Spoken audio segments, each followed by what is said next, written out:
सबका।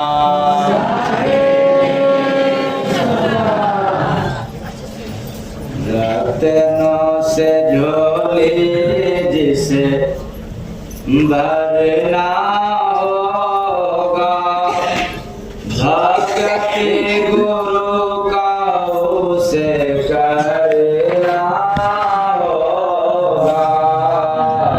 रत्नों से झोली जिसे भरना होगा, भक्ति गुरु का उसे करना होगा। दुनिया से पार जिसे चलना होगा, भक्ति गुरु का उसे करना होगा। दुनिया से पार जिसे चलना होगा, भक्ति गुरु का उसे करना होगा। राम रतन धन भगति हदति, राम रतन धन भगति हदति, शांत कृपा से जीव कर लेती, शांत कृपा से जीव कर लेती।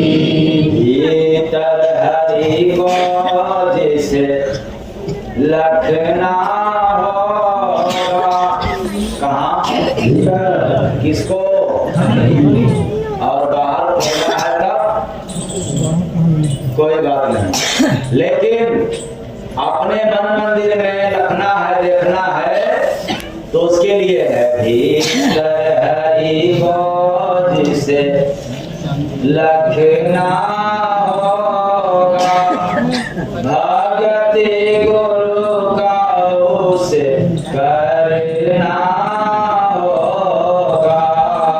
भीतर हरि को जिसे लखना होगा, भक्ति गुरु का उसे करना होगा। गुरु भक्ति बंद प्रेम से होती, गुरु भक्ति बंद प्रेम से होती। क्या करो, अगर आपको काली माई की पूजा करना है तो कैसे करोगे? सामग्री से कि प्रेम से? और शंकर जी की पूजा करना हो तो सामग्री से, सामान से कि प्रेम से? और जब गुरु की भक्ति करना है तो सामान से कि प्रेम से? बात को समझते चले। गुरु भक्ति बंद प्रेम से होती, गुरु भक्ति बंद प्रेम से होती। वीर किया वाक्य शब्द कमोती,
चुनरी के दागे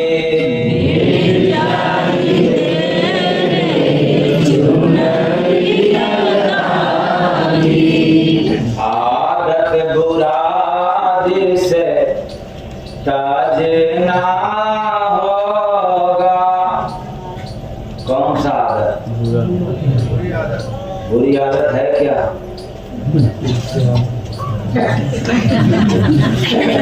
उसके बाद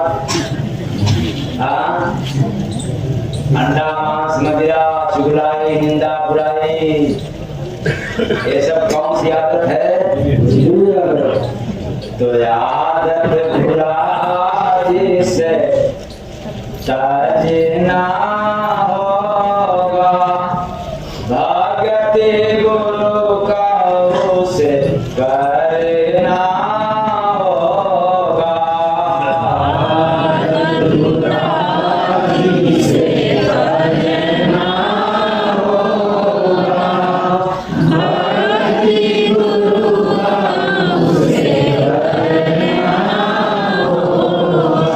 गुरु भगति लागे ईश्वर को प्यारे।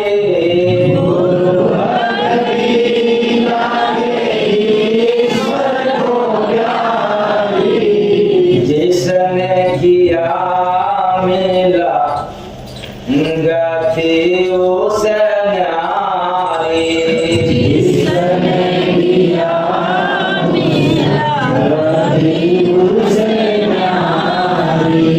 जीवन में धानी जिसे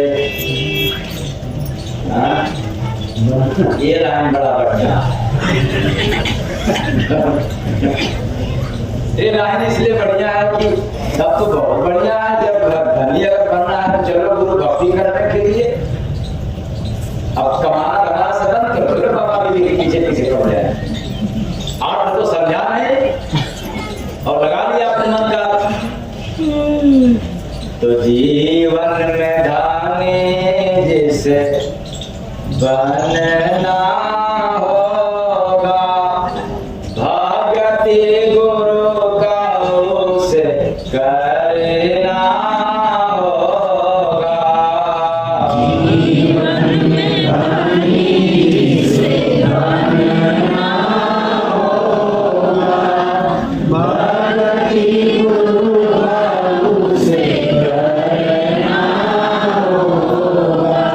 जय गुरु बांधे भगति का नाता।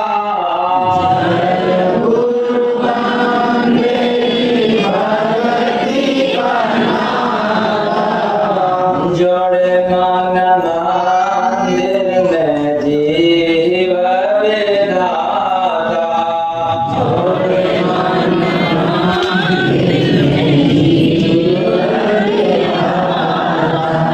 दुनिया में जिसको रे तरना होगा। भगति गुरु का उसे करना होगा।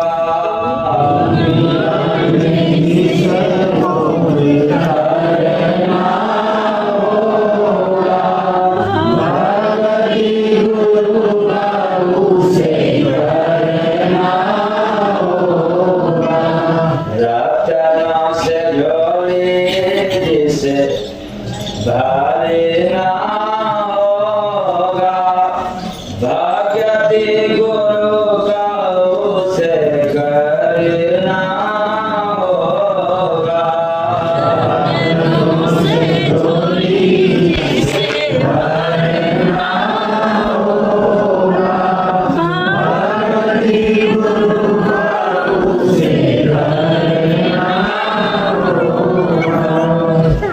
साहेब सबका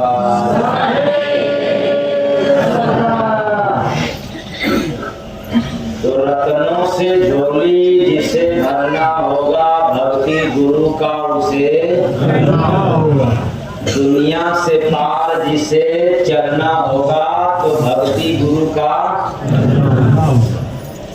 भीतर हरि को जिसे लखना होगा तो भक्ति गुरु का उसे करना होगा।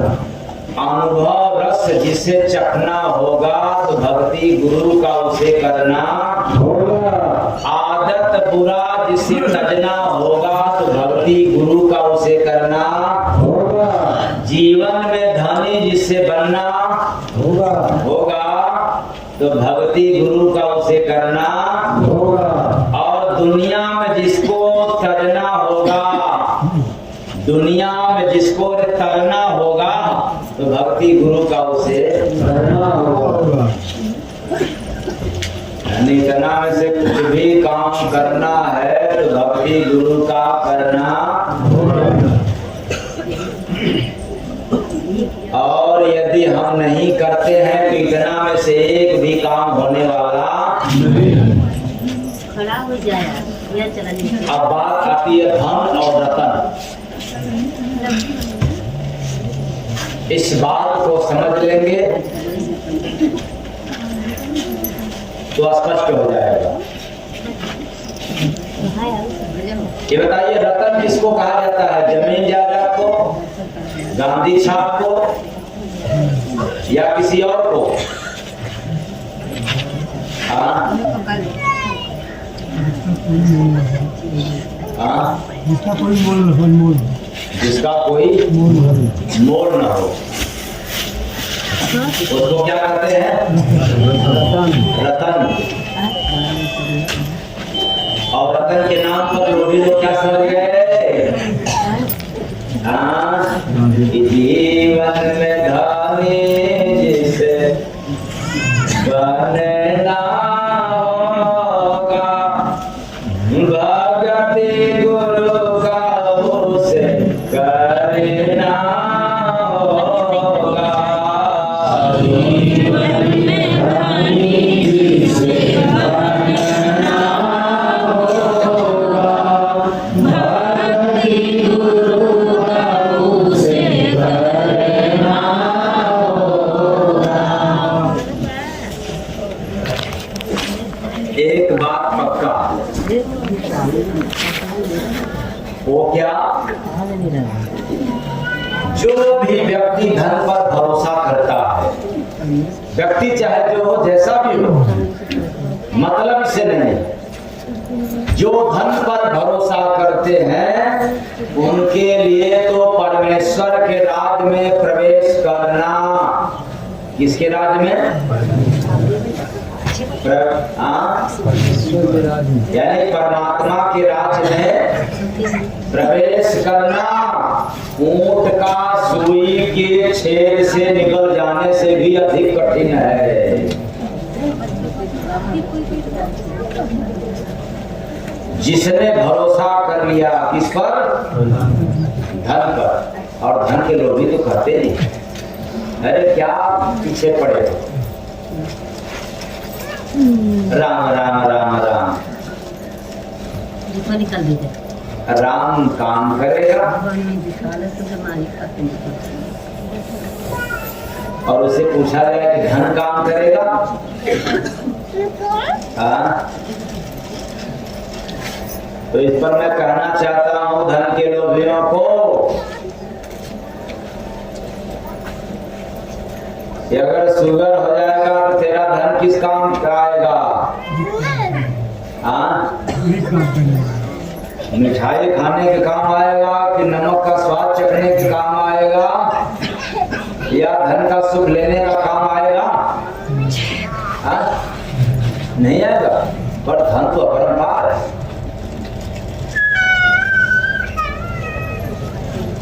ये बात धन के लोभियों को समझ में नहीं आता।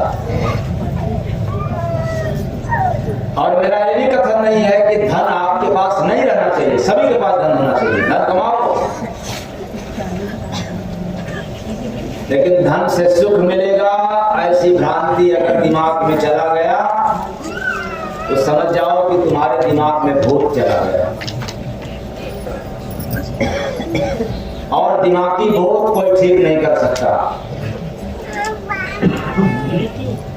धन तो कमाना है, धन तो रहना चाहिए, लेकिन धन से सुख ऐसा हो नहीं सकता। ऐसा मैं किस लिए कर रहा हूं भाई?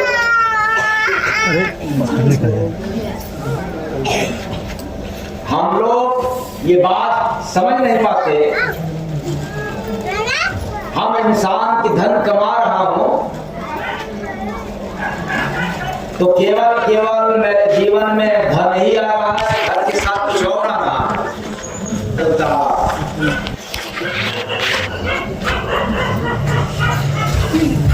तो धन के लोभियों को मैं कहना चाहता हूं कि यदि धन कमाओगे या धन कमाने का आपका सिद्धांत हो गया तो निश्चित है कि धन कमाने वाले तो यह भी कहते हैं कि क्या करें, बिना झूठ बोले तो नहीं चलता, काम चलने वाला नहीं है। ये कौन कहता है? धन कमाने वाला बिजनेसमैन कहता है कि बिना झूठ बोले बिजनेस चलने वाला, क्योंकि आज का दौर हो गया है कि यदि मैं 100 रुपए की सामान मंगाया हूं और यदि ग्राहक से कह दूं कि भाई देखो मैं 100 रुपया मंगाया हूं तो कहेगा कि अच्छा ठीक है 99 रुपया ले लो। बात यह है दूसरा हाँ? तो अब 100 रुपया को बचाने के लिए और उसमें कुछ कमाने के लिए तो कहेगा ही नहीं कि 110 रुपया में लाया। कितना में? और 125 रुपया में ले लो। तो कहेगा कि नहीं 125 जब 110 में लाया तो 110 रुपया दो। अब ग्राहक समझा कि हम तो जितना खरीद रहे थे उसमें ले लिया, और खरीदने वाला क्या करता है, बेचने वाला क्या सोचता है, चलो ज्यादा नहीं फायदा मिला तो क्या, लेकिन कम से कम 100 रुपए में 10 रुपया मिला। अगर झूठ नहीं बोलता तो यह भी मिलता नहीं। यानी वह 10 रुपए किससे कमाया? ईमानदारी से कमाया, झूठ बोल करके। हाँ फिर से बोलो आप लोग। हाँ झूठ बोल करके। तो झूठ पुण्य है कि पाप? जोर से बोल रहे हैं। कोई आप लोगों को सजा वगैरह कोई दे रहा है कि बदले में कुछ मांग रहा है? अब जरा विचार करें कि 10 रुपया जरूर कमाया हमने। हम यह भी समझ सकते हैं कि 10 रुपया तुमने ईमानदारी से कमाया, कोई बेईमानी नहीं किया, लेकिन उस 10 रुपए को बचाने के लिए आपको झूठ का सहारा लेना पड़ा। पड़ा कि नहीं पड़ा? तो धन में क्या आ गया? जवाब दे। धन के साथ क्या आया? अब तो बड़ा गड़बड़ हो गया। हम तो समझ नहीं पाया, लेकिन उधर तो हो समझ में आ गया कि धन के साथ साथ पाप भी आया। ऐसे ही जीवन में हम लोग संचित करते रहते हैं, पैसे के साथ साथ पाप भी संचित करते हैं। अब विचार करो, तो जब पाप आ गया तो कैसे दूर होगा? धन तो समाप्त हो जाएगा। झूठ बोल करके धन संचित किया, किसी का नुकसान नहीं किया, लेकिन धन के चक्कर में आपको क्या बोलना पड़ा? झूठ। अब आप बताओ, धन तो खर्च होगा, आप उसको रोक नहीं सकते, तो पाप भी खर्च होगा ना। जैसे धन खर्च होता है वैसे पाप भी खर्च हो जाता है कि नहीं?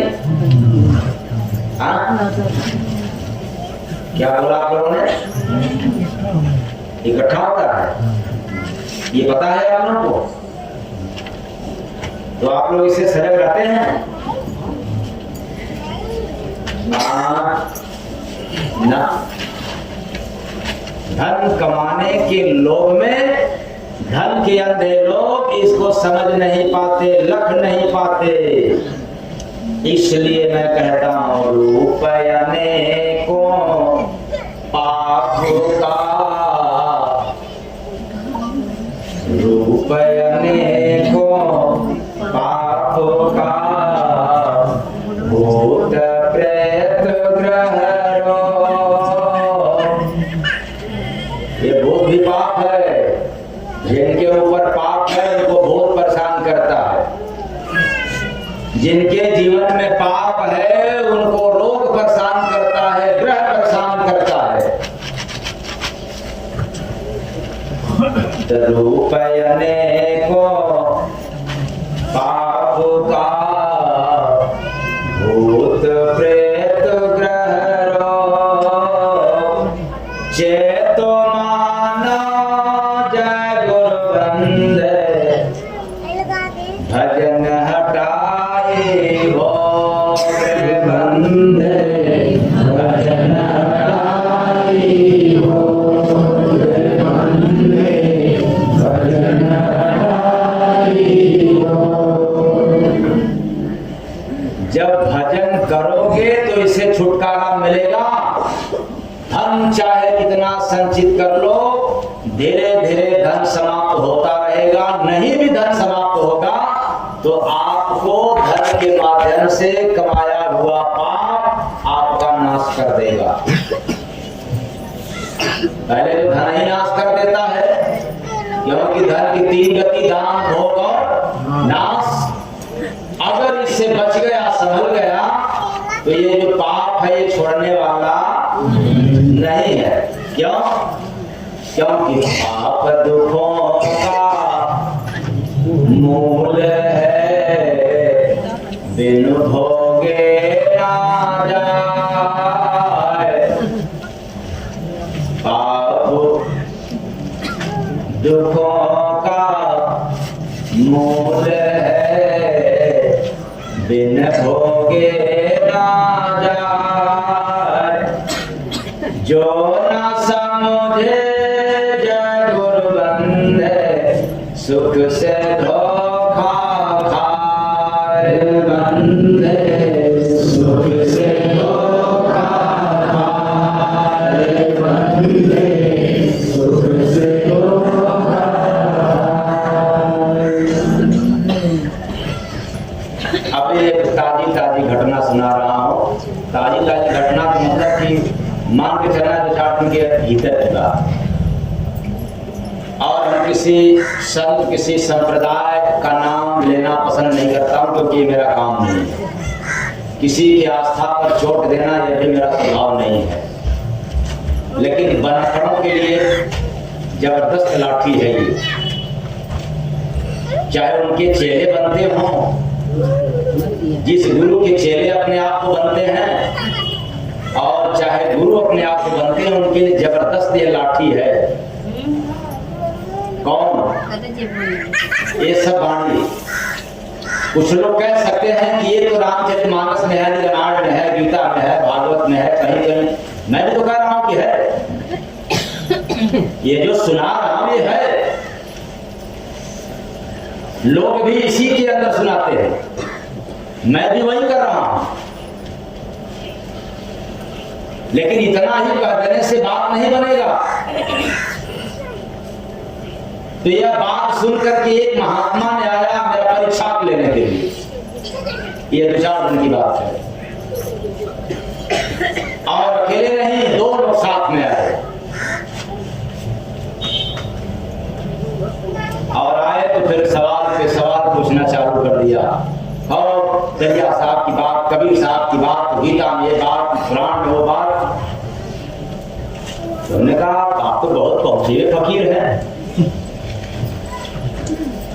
आप गीता से सुना रहे हैं और रामायण सुना रहे हैं, कबीर साहब की वाणी सुना रहे हैं, और जो मैं सुनाता था तो उसको भी यही कहते थे कि ये तो है। कबीर साहब ने ऐसा कहा, दरिया साहब ने कहा। हमने कहा इसका मतलब क्या हुआ? कहा इसका मतलब मतलब कि जो लोग सुनाए वही तो सुना रहे हैं, तो वही तो मैं भी कह रहा हूँ। जो लोग सुना करके चले गए वही मैं सुना रहा हूँ, दूसरा नहीं सुना रहा हूँ, लेकिन मैं उनका नहीं सुना रहा हूँ। जिसका आप रट करके सुना रहे हो मैं उनका नहीं सुना रहा हूँ। क्योंकि कबीर साहब ने जो सुनाया तो किसी का रट करके नहीं सुनाया। दरिया साहब जब सुनाया करते थे तो किसी का रट्टू विद्या नहीं सुनाते थे, किसी का सुन करके नहीं सुनाते थे, किसी का पढ़ करके नहीं सुनाते थे। और आज जितने लोग सुना रहे हैं किसका सुना रहे हैं? किसका? दूसरों पुस्तकों से पढ़ पढ़ करके, और कहते हैं ये वहां लिखा है, और जो सुना रहा हूं वो भी लिखा हुआ मिलेगा। अब कोई कबीर की वाणी सुना करके और अपने आप को कहे कि मैं बहुत श्रेष्ठ हूं, ये कैसे माना जाएगा? कबीर के स्तर का होकर के सुनाओ, तब समझा जाएगा कि आप सबसे बड़े हैं। तो मैंने एक सवाल पूछ दिया कि आप समझ लिया कि ये तो परीक्षा क्या लेने के लिए आया है, ये सोच रहा है कि हम यहाँ से 20 बन करके जाना चाहते हैं। तो हमने एक सवाल पूछ दिया, हमने कहा बताइए कबीर साहब तो बिना पढ़े लिखे थे कि पढ़े लिखे थे? इस पर तो अधिकांश लोग क्या कहते हैं, भाई पढ़े नहीं थे कबीर साहब, इसलिए वो लिखे नहीं। लेकिन जब भी उनको मौज होता था, जब भी बैठते थे कुछ बोलना होता था तो उनको बाड़ी वो आया करती थी, और बाड़ी अपने आप अपने पास वाले लोगों को बोल बोल करके लिखवा देते थे कि लिख लो। समय समय पर उनको आया करता था और वही सुनाया करते थे, वो किसी का पढ़ करके नहीं सुनाया करते थे। तब उन्होंने कहा कि हाँ ये तो सच्चाई बात है, जो किसी का पढ़ करके नहीं, जो उनको आया करता था और उसे लिखवा लिया करते थे और वही सुनाते थे। तो मैंने कहा कि जितना सुना रहा हूं वो बताओ कहां से आया, इसको कौन दिया है? तब जो उनके साथ वाला महात्मा था धीरे से उनका पैर दबाया, कहा अब दब जाइए नहीं, अब गियर लग जाएगा, अब जवाब देना मुश्किल हो जाएगा, अब यहाँ शेर बनने से काम चलने वाला नहीं है। क्योंकि अब आपको जवाब देना होगा कि जय गुरुवंदे महाराज जहाँ से वाणी सुना रहे हैं, बोलो ये गीता की सुना रहे हैं, गीता में मिलेगा, रामायण में मिलेगा, महात्माओं से मिलेगा, लेकिन क्या उनका पढ़ करके सुना रहे हैं या ये स्वयं पढ़ करके सुना रहे हैं? तो अंत में उनको ये कहना पड़ा कि भाई अब हम लोग तो ज्ञान की ही बात सुनाएंगे, और आप वाली बात 2-4 हराई चलने के बाद फिर क्या हो गए, आग लगी थी फिर ठंडा हो गया। मैं इसलिए बात कह रहा हूं कि जितना सुना रहा हूं कहीं ना कहीं ये प्रमाण में मिलेगा, ऐसा नहीं है कि प्रमाण में नहीं मिलेगा। लेकिन आज जो सुनाई पड़ रहा है ये आपको नए तरीका से मिल रहा है। वो क्या? पाप दुखों का मूल है,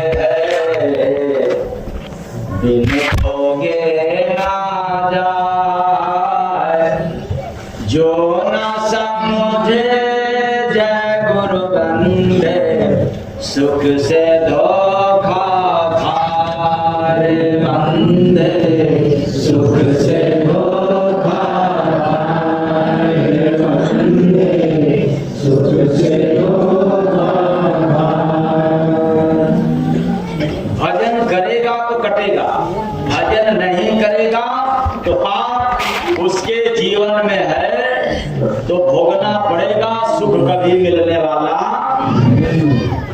या जय गुरुबंदे महाराज गारंटी के साथ कह रहे हैं कि आपके पास सब कुछ है लेकिन सुख नहीं मिल रहा है किसी भी कारण से, चाहे बेटा या बेटी या कुटुंब कबीला धन दौलत किसी भी तरह से, तो आपकी जिंदगी में क्या है? क्यों? कैसे मालूम है? पाप पुण्य तो वृक्ष है, दुख सुख फल का नाम।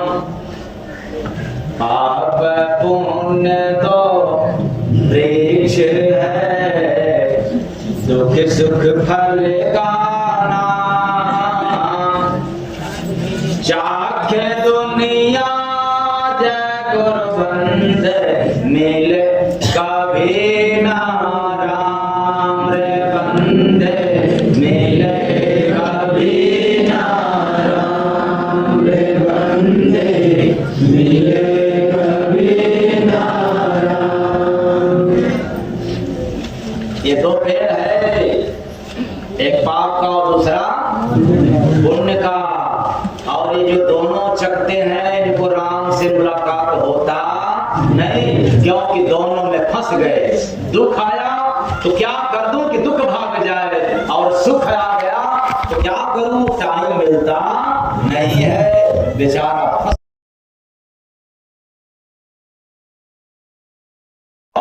सुख आने पर इनको राम नहीं मिलते, ये दो पल में ही रह जाते हैं। शायद इसीलिए गीता में भगवान श्री कृष्ण कहते हैं अर्जुन से कि हे अर्जुन, कर्म करो फल की आशा, अगर फल की आशा करोगे तो दो ही तो मिलेगा, या तो सुख मिलेगा या तो दुख, या तो पाप मिलेगा या तो, ये दोनों बंधनकारी है।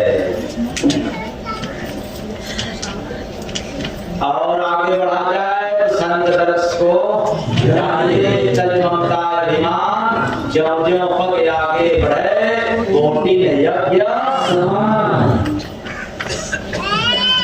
और इधर कर्म करो फल की आशा मत करो। एक कबीर साहब क्या कहते हैं, तीरथ गए एक फल असंत मिले फल, पाप पुण्य से अलग है, ये दुख सुख से परे है। तीरथ गए एक फल संत मिले फल चार, और सदगुरु मिले अनंत फल कहीं कबीर विचार। और इधर क्या है, कर्म करो फल की आशा मत करो, तो संत का दर्श कर लो, बिना आस किए ही आपको मिल जाएगा, बिना आसरा लगाए ही मिल जाएगा। वैसे जैसे आपके पास जाओ और कहो कि हमें आप नहीं चाहिए, आपका ताप हमें नहीं चाहिए, आपका ताप हमें नहीं चाहिए, तो क्या आप अपना ताप सिमट लेगा?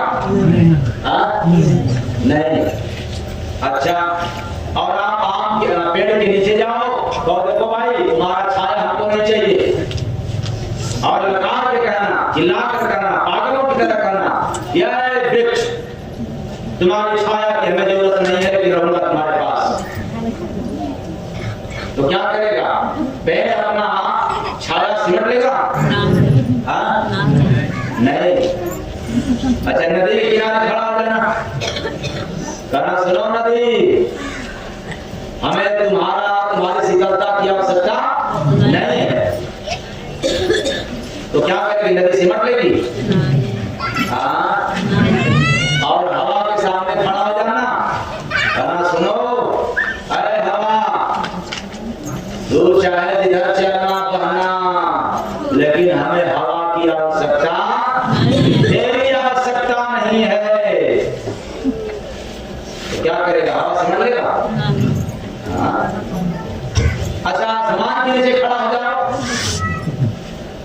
और कहना अरे आसमान, तू सबके लिए रहना लेकिन मेरे लिए, क्या सिमट लेगा? नहीं, सब में नहीं आता। अच्छा, सूरज के लिए? हाँ? अरे सूरज, सूर्य तुम्हारी प्रकाश हमें नहीं चाहिए, हमें चाहिए बात अलग है, लेकिन नहीं चाहिए, क्या सूर्य का प्रकाश सिमट जाएगा? से समझ में नहीं आ रहा है चंदा को। ए चांद मामा, देखो तुम्हारी शीतलता, तुम्हारी प्रकाश हमें नहीं चाहिए, तारे से भी कहना, और नहीं तो और क्या, छोड़ दो सब। अपने मम्मी पापा से कहना कि देखो मेरे प्रति मोह ममता मत करना, तो आप लोग नहीं करोगे। हाँ? अब समझ में नहीं आ रहा क्या क्या ना डालूं। हम लोग संतों की भाषा को समझ नहीं पाते। क्या लिखा है मानस ने, क्या गीता में लिखा है, इसका अर्थ लगाते हैं। कर्म करो फल की आशा मत करो। और यहाँ कहते हैं कि कैसे करें, भोजन करेंगे, अगर पेट नहीं भरेगा तो भोजन करने से क्या मतलब है। अरे भोजन करोगे, अगर कहो कि मैं भोजन कर रहा हूँ लेकिन पेट ना भरे, बताओ ऐसा होगा क्या? हाँ? अरे करते जाओ तो भरेगा क्या, फाड़ जाएगा।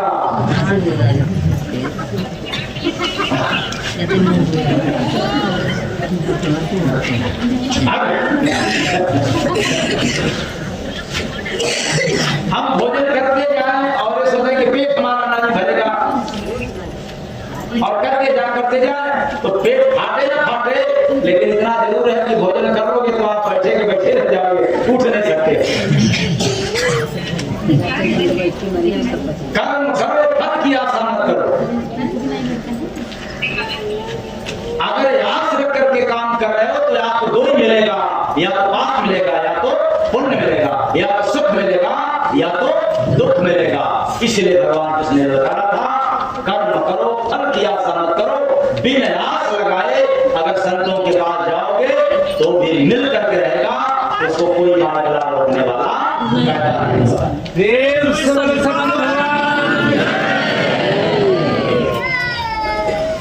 इसलिए मैंने कहा आप पुण्य तो वृक्ष है, सुख सुख फल का नाम, चाख दुनिया जय गुरुवंद कभी नाराम गंध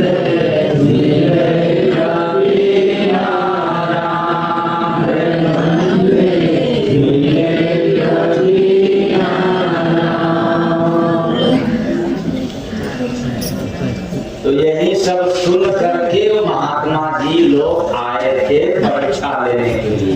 क्योंकि कोई भक्त गया था, जाकर कहा चले वो तो अपनी सुनाते हैं जो उनको ऊपर से मिलता है, ध्यान साधना से मिलता है, गुरु महाराज से मिलता है, वो सुनाते हैं। तो वो व्यक्ति क्या कहा, वो लिखा हुआ तो है, सब तो वही सुनाते हैं, लेकिन उनसे रहा नहीं गया। कहा ऐसा कौन धरती पर आ गया, तो आ गए सामने पूछने के लिए कि महाराज ये छाए बताइए साधना की बात, वो नदी कहाँ से बहती है, तीसरे लोक से कि चौथे लोक से कि कहाँ से। हमने कहा कि ये महाराज जी